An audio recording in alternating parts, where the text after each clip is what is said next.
So over here you can see that I got 4 video clips right here. And let's say what I want to do is I want to add in transitions in between these clips right here. So let's say, for example, if I were to press the play button, you can see that it immediately changes out to the other clip right here. And in the beginning, the video immediately starts as well. What you can do right here is you can add in transitions. Let's say, for example, if I were to click on the add transition button right here, then you can go around and choose a transition that you like right here, just like this. So you can go around over here, and then what you can do is you can go around and click and drag it out over here in between right here. So you can select the duration right here to, let's say, for example, 2 seconds, and you can go to more as well, and you can add it in between the clips, on the left of the clips, or in the right of the clips, and apply this to all of the clips as well.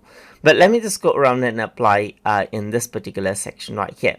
So now what happens is that if I were to go around over here and press the play button, so you can see that this is the video that you have right here, and then you can see that that is the transition which is applied right there.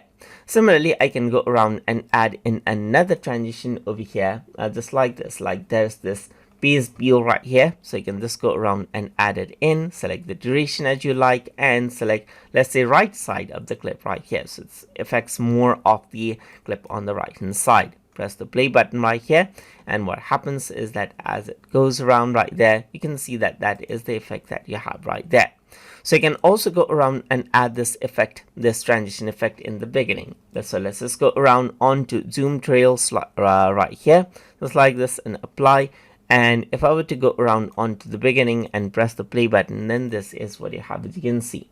If I were to go, let's say, for example, onto a certain effect, like let's say, for example, if I were to go around onto curtain right here, then what you can do is you can apply to all as well. So what happens is that all of the transitions right here will apply right here, just like this. So if I were to go around over here and press the play button, then what happens is that it simply goes around and everything is applied right there. So that is how you can go around and work around with transitions inside of quick edit mode in Adobe Premiere Elements. So I hope you guys learned something as always. And as always, please like, comment, share, and subscribe.